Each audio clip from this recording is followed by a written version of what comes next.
ही होता है।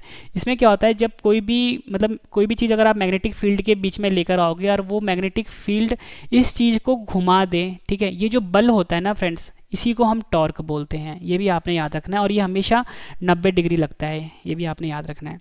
Next question कर लेते हैं, फ्लोरेसेंट लैंप में चौक का उपयोग का मुख्य उद्देश्य क्या होता है? आंसर है ऑप्शन ए, विद्युत धारा के प्रवाह को कम करना। फ्लोरोसेंट लैंप में जो चौक का हम प्रयोग करते हैं उसका मुख्य कार्य क्या होता है? जो विद्युत धारा होता है इसके प्रवाह को कम करना होता है। नेक्स्ट क्वेश्चन कर लेते हैं, विद्युत चालकता जिसे कि हम इलेक्ट्रिकल कंडक्टिविटी भी बोलते हैं का मात्रक क्या होता है? सही आंसर है ऑप्शन ए, महो होता है। महो को हम इस तरह से लिखते हैं MHO। ये विद्युत चालकता यानी इलेक्ट्रिकल कंडक्टिविटी का मात्रक होता है।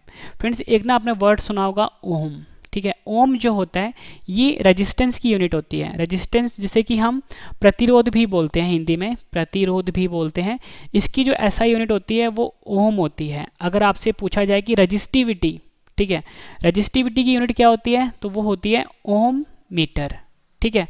और रेजिस्टेंस यानी प्रतिरोध का होता है ओम, और विद्युत चालकता यानी इलेक्ट्रिकल कंडक्टिविटी का होता है महो, ठीक है। ये भी आपने याद रखना है। नेक्स्ट क्वेश्चन कर लेते हैं, किस वैज्ञानिक ने बैटरी की खोज करी थी? सही आंसर है ऑप्शन ए, वोल्टा। वोल्टा जो वैज्ञानिक थे इन्होंने बैटरी की खोज करी थी। नेक्स्ट क्वेश्चन कर लेते हैं, परमाणु जिसे कि हम एटम भी बोलते हैं का आकार कितना होता है? फ्रेंड्स मैंने आपको ऊपर ही बताया था, जो परमाणु होता है यानी जो एटम होता है इसके अंदर 3 चीज़ें होती हैं। एक होता है प्रोटॉन, ठीक है, जिसके ऊपर प्लस चार्ज होता है। दूसरा होता है इलेक्ट्रॉन जिसके ऊपर माइनस का चार्ज होता है। और तीसरा होता है न्यूट्रॉन, न्यूट्रॉन के ऊपर कोई भी चार्ज नहीं होता। अब हमसे पूछा गया ये जो परमाणु यानी एटम होता है इसका आकार कितना होता है? सही आंसर है ऑप्शन सी, उपयुक्त तो दोनों ऑप्शन देखिए एग्जाम में पूछे गए हैं। अगर आपका आंसर मीटर में होगा तो इसका आंसर होगा 10⁻⁻10 मीटर, ठीक है।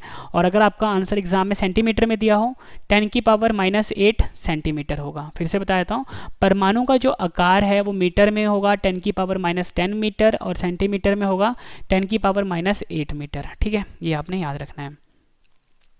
नेक्स्ट क्वेश्चन कर लेते हैं, किसी तत्व के परमाणु क्रमांक समान हो परंतु परमाणु भार भिन्न भिन्न हो तो उन्हें क्या कहा जाता है? तो फ्रेंड्स उस तत्व को हम कहते हैं ऑप्शन सी, उपयुक्त दोनों। हिंदी में बोलते हैं समस्थानिक, समस्थानिक को इंग्लिश में हम बोलते हैं आइसोटोप्स। ये एक ऐसे तत्व होते हैं जिनका जो परमाणु क्रमांक होता है वो समान होता है, लेकिन जो परमाणु भार होता है, परमाणु भार मतलब कि मास नंबर हो वो भिन्न भिन्न होता है, उन्हें हम समस्थानिक यानी कि आइसोटोप्स कहते हैं।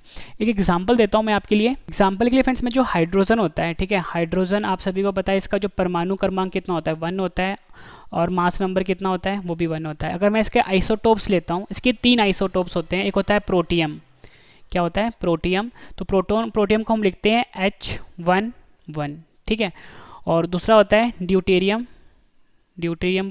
इसको लिखते हैं हम 1H2। तीसरा होता है ट्रीटियम, इसको हम लिखते हैं ट्रीटियम को 1H3। तो आप ये देखते हो जो नीचे वाला होता है इसको हम परमाणु क्रमांक बोलते हैं। ये तीनों का 1 है, लेकिन इसका जो फ्रेंड्स परमाणु भार है वो आप देख रहे हो तीनों का अलग है। इसका 1 है, इसका 2 है, इसका 3 है। तो मैंने आपको ये एग्जांपल देके समझा दिया, ठीक है।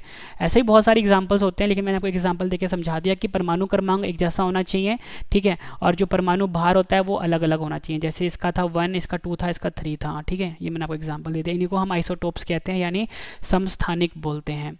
नेक्स्ट क्वेश्चन कर लेते हैं, रेडियो एक्टिविटी के दौरान निम्न में से किन किन किरणों का उत्सर्जन नहीं होता है? सही आंसर है ऑप्शन डी, कैथोड किरणों का। जो रेडियो एक्टिविटी होती है यानी जिसे कि हम रेडियो एक्टिविटी भी बोलते हैं, इसमें से अल्फा किरणें निकलती है जिसको कि हम ऐसे लिखते हैं, बीटा किरणें निकलती हैं जिसको कि हम बीटा ऐसे लिखते हैं, गामा किरणें निकलती है जिसको कि हम ऐसे लिखते हैं, ठीक है। तो यानी कि जो रेडियो एक्टिविटी होती है इनमें से सिर्फ 3 किरणें निकलती है, अल्फा, बीटा और गामा, ठीक है। ये आपने याद रखना है। और मैंने आपको ऊपर ही बताया था इसकी जो SI यूनिट होती है वो बैक्यूरल होती है, ठीक है, और नॉन SI यूनिट होती है क्यूरी।